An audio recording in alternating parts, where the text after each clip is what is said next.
Oke, selamat siang Pak Join. Selamat siang. Apa kabar hari ini? Baik. Baik saja? Baik dan luar biasa. Oke, semangat ya hari ini. Nah, coaching kali ini saya akan mengamati dan menilai berdasarkan rubrik penilaian. Apakah sudah sesuai dengan alur Tirta dan memuat kompetensi inti coaching. Jangan lupa ya Pak ya, disesuaikan dengan prinsip coaching. Di antaranya kemitraan, proses kreatif, dan memaksimal potensi. Sebelum kita memulai proses coaching kita pada hari ini, ada beberapa pertanyaan Pak yang saya ingin tanyakan kepada Bapak. Yang pertama, kompetensi apa yang akan Bapak kembangkan pada coaching kali ini? Untuk kompetensi yang akan saya kembangkan Bu, pada coaching kali ini ada kehadiran penuh atau present. Saya akan hadir secara penuh kepada coach saya nanti. Yang kedua, mendengarkan dengan aktif. Saya akan fokus dengan mendengarkan segala macam persoalan, permasalahan dari apa yang disampaikan dari coach. Serta yang ketiga, saya akan memberikan pertanyaan-pertanyaan yang berbobot. Baik, kompetensi mana yang akan Pak Join kembangkan secara spesifik lagi di observasi kali ini? Untuk kompetensi yang ingin saya kembangkan secara spesifik ya Bu, ada dua mungkin. Yang pertama, mendengarkan aktif. Terus yang kedua, memberikan pertanyaan yang berbobot. Oke, indikator ketercapaian bagaimana yang Pak Join inginkan dalam coaching kali ini? Berbicara tentang indikator ya, tentunya yang saya inginkan indikator ketercapaiannya yaitu menemukan solusi-solusi dari permasalahan yang coach berikan atau coach sampaikan kepada saya, serta langkah-langkah penyelesaian bagaimana dari permasalahan tersebut. Oke, baik. Baiklah, kalau begitu silakan Pak Join untuk melaksanakan proses coachingnya hari ini, dan kita ketemu sebentar di pasca observasi. Silakan Pak Join. Oke Bu, terima kasih. Halo, selamat siang Ibu Jena. Selamat siang Pak Join. Bagaimana kabar Bu hari ini? Seperti yang Pak Join tahu, ketika tadi saya telepon Pak Join bisa berbincang-bincang, saya sedang dalam masalah sebenarnya Pak Join. Ada masalah ya Bu ya? Iya. Oke, kalau begitu Bu, kira-kira pada saat ini hal apa yang akan kita bicarakan ya Bu?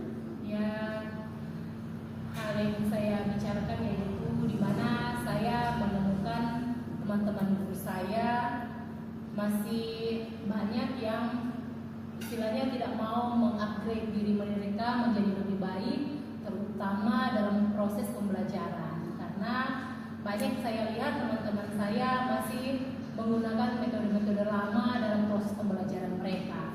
Padahal ketika kita masuk dalam kurikulum Merdeka, kita sudah diajarkan bahwa harus menggunakan pembelajaran yang berdiferensiasi.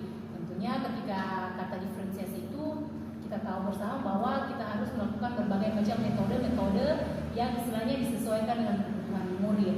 Tapi pada kenyataannya yang saya lihat teman-teman saya hanya menggunakan metode-metode lama seperti ceramah, mencatat buku sampai habis. Jadi jujur ada rasa kecewa dalam hati saya, dan itu yang ingin saya bicarakan dengan Pak Join saat ini. Oh gitu, kalau saya garis bawah ini ya Bu ya, Ibu membicarakan tentang rekan-rekan kerja yang metode atau pengajarannya masih menggunakan metode konvensional atau masih monoton gitu ya Bu ya? Iya, Pak Join. Nah, dari kira-kira nih Bu, dari perbincangan coaching kita pada siang hari ini, hal apa yang akan Ibu harapkan didapatkan dari coaching ini?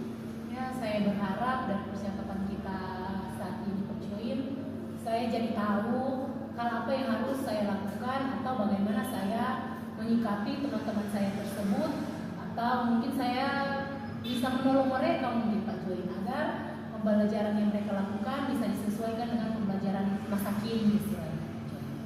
Jadi perubahan gitu ya Bu ya? Iya, saya ingin ada perubahan karena kami semua di sekolah sudah mendapatkan istilahnya kan ada in-house training. Kami sudah diberikan pengajaran, contoh-contoh oleh teman-teman yang istilahnya sudah lebih berpengalaman. Bahkan kami juga mengundang pengawas binaan yang memberikan kami contoh-contoh bagaimana melakukan pembelajaran yang berdiferensiasi di kelas.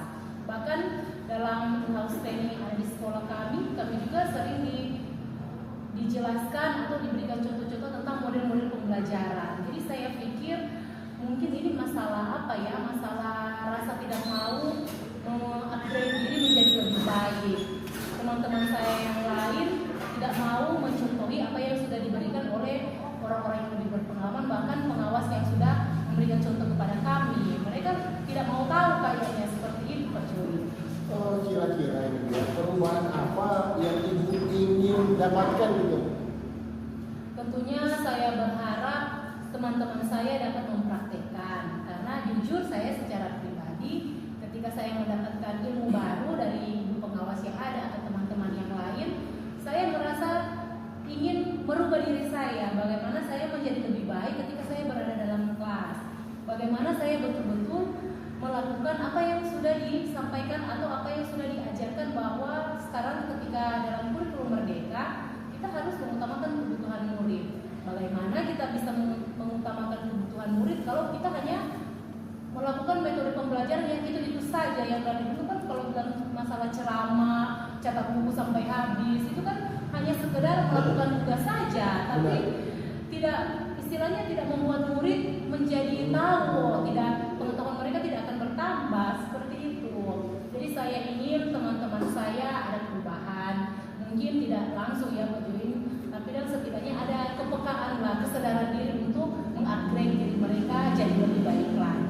Jadi yang saya tangkap ya Bu ya, dari perubahan yang Ibu lakukan bisa juga mengalir ke teman-teman gitu untuk menggunakan pembelajaran yang inovatif gitu ya dia. Nah itu merupakan kondisi ideal kan ya, bisa dikatakan itu ada di kondisi 10 kalau bisa dikatakan ya kan. Nah menurut Ibu kira-kira di sekolah Ibu sekarang ini kondisi di sekolah pembelajarannya ada di level berapa sih? Ya kalau menurut saya hampir sebagian besar, karena kan kami sekolah kecil ya Pak Joyan. Istilahnya kan jumlah guru yang ada hanya ada 22 orang, dan hampir sebagian besar itu cara mengajarnya seperti yang tadi saya sampaikan. Belum ada metode-metode yang istilahnya yang menurut pandangan saya baik untuk murid. Jadi kalau dilihat dari keadaan ada ya 50% lah, hampir sebagian besar yang istilahnya belum melakukan hal tersebut. Mereka 50% tersebut masih yang menggunakan gaya-gaya lama. Jadi 50% ya Bu ya, di kondisi sekarang ini kira-kira untuk berada di level berapa itu bisa dikatakan ideal? Ibu bisa mengatakan bahwa yang dilakukan oleh Ibu dan teman-teman ada perubahan gitu? Ya harapan saya sih sebenarnya kalau dilihat dari jumlah guru kami ada 7 orang, dan guru senior yang istilahnya yang usianya sudah 20-an ke atas itu tinggal 3 orang. Ya harapan saya mungkin bagi yang guru senior yang sudah kalah ya dari masalah teknologi, mungkin karena usia mereka juga sudah cukup lumayan, udah hampir pensiun ya, mungkin rasa penggunaan teknologinya pasti berkurang. Tapi bagi kami yang istilahnya ada 17-an orang tersebut yang istilahnya masih muda, bahkan ada 11 orang yang P3K yang usianya masih 20-an begitu. Sayang kan Pak Joy kalau mereka tidak mau upgrade diri, sedangkan masa dinas mereka, masa tugas mereka itu masih panjang. Jadi harapan saya ya kami lah 17 orang tersebut lah yang bisa mencapai 80% lah, yang agar ideal sesuai dengan pembelajaran masa kini. Nah, seperti itu. untuk mencapai kondisi ideal yang Ibu harapkan gitu, yang 80% itu, kira-kira usaha apa yang akan Ibu lakukan untuk menciptakan adanya perubahan atau mencapailah kondisi ideal yang Ibu katakan tadi? Ya mungkin saya yang paling utama yang mungkin mengingatkan mereka ya, terutama sebagai pribadi saya akan menjadi contoh terlebih dahulu. Saya akan tunjukkan kepada mereka bahwa dengan menggunakan metode-metode pembelajaran masa kini berbasis kebutuhan murid itu jauh lebih menyenangkan. Dan saya sebagai guru, saya akan kasih contoh bahwa ketika saya menerapkannya, saya nyaman, saya bahagia, saya tidak stres, dan saya sungguh-sungguh dalam melakukan tugas, sehingga saya merasa tugas tersebut tidak terbeban seperti itu. Jadi saya akan jadi contoh terlebih dahulu, kemudian akan terus mengingatkan teman-teman saya, dan tentunya bisa juga membagi ilmu pengetahuan saya, ya mungkin dari berbagi praktik baik pada mereka, atau memberikan ilmu-ilmu yang saya terapkan bisa saya langsung percontohkan di hadapan mereka. Mungkin seperti itu yang bisa saya lakukan. Jadi menjadi role model gitu ya, Bu? Ya. Ada hal lain lagi nggak? Ya mungkin yang bisa saya lakukan ya itu bahwa saya juga akan berdiskusi dengan kepala sekolah bahwa apa yang saya pelajari setelah saya menjadi guru penggerak itu bisa saya terapkan di sekolah, sehingga guru-guru yang lain juga bisa mendapatkan ilmu yang sudah saya dapatkan. Nah, dari usaha-usaha yang Ibu kemukakan tadi Ibu ya, menurut Ibu yang pertama paling cepat Ibu realisasikan yang mana Ibu? Kira-kira tentu rencananya?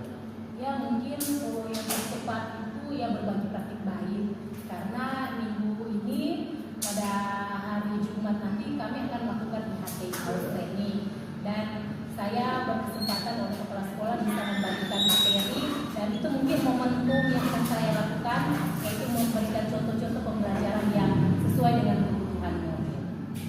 Ada nggak kira-kira bantuan dari rekan sejawat dalam hal ini? Ada teman saya juga yang sesama guru penggerak, saya yakin dia juga akan membantu saya juga untuk bisa terrealisasinya di program saya. Nah, kapan direalisasikan? Minggu depan gitu Pak Coin, pada hari Jumat, karena hari Jumat tersebut kami akan bukan in-house training. Oh baik, saya harap nih ya minggu depan kita bertemu lagi, bisa melihat perkembangan lah atau perubahan apa yang sudah Ibu realisasikan itu bisa tercapai dengan sukses gitu ya, oke? Oke, dari percakapan kita hari ini Bu, apa yang Ibu dapatkan? Ya memang saya senang, awalnya saya jujur ada rasa kecewa, jengkel ya sama teman-teman saya, tapi setelah berbincang-bincang dengan Pak Join, saya menyadari bahwa itu juga salah satu tugas saya, bahwa saya juga harus membantu teman-teman saya agar mereka dapat menjalankan pembelajaran yang lebih baik, yang sesuai dengan kebutuhan. Jadi saya sangat senang percakapan hari ini. Oke, kalau begitu Bu, kita akhiri sesi coaching kita hari ini, dan terima kasih Ibu telah bersedia untuk berbagi cerita. Terima kasih Pak Join juga sudah mau mendengarkan keluh kesah saya. Terima kasih. Terima kasih. Join luar biasa, tadi saya mengobservasi proses coaching yang sudah begitu baik tentunya. Dan apa perasaan Pak Join saat ini? Saya sangat senang, Ya. saya sangat lega bisa membantu orang lain dalam proses coaching beliau. Baik. Nah, Pak Join, apa saja yang sudah Pak Join lakukan pada saat coaching tadi terkait indikator ketercapaian yang Pak Join inginkan? Yang saya lakukan tadi adalah proses coaching. Nah, di proses coaching ini Bu, saya bisa membantu coach saya dalam menemukan solusi-solusi dari permasalahannya, menemukan langkah-langkah bagaimana langkah-langkah menyelesaikan masalah-masalah yang dikemukakan oleh coach saya tadi. Oke, nah menurut saya ini ya Pak Join, proses coaching yang sudah berjalan tadi itu sangat baik, sangat luar biasa. Pak Join di sini sudah berperan sebagai coach yang menerapkan proses alur tirta dan juga bisa membuat suasana coaching pada saat tadi itu begitu nyaman, begitu rileks, sehingga coaching tersebut bisa sangat terbuka. Kalau menurut dari pandangan saya ya Pak Join. Nah, yang terakhir, kompetensi apa yang Pak Join ingin kembangkan berdasarkan hasil coaching yang barusan Pak Join lakukan tadi? Kalau kompetensi yang ingin saya kembangkan, yang pasti yang pertama itu mengajukan pertanyaan-pertanyaan yang lebih berbobot lagi sesuai dengan alur tirta yang ada, mulai dari tujuan, identifikasi masalah, rencana aksi, dan juga tanggung jawab dari coaching tersebut.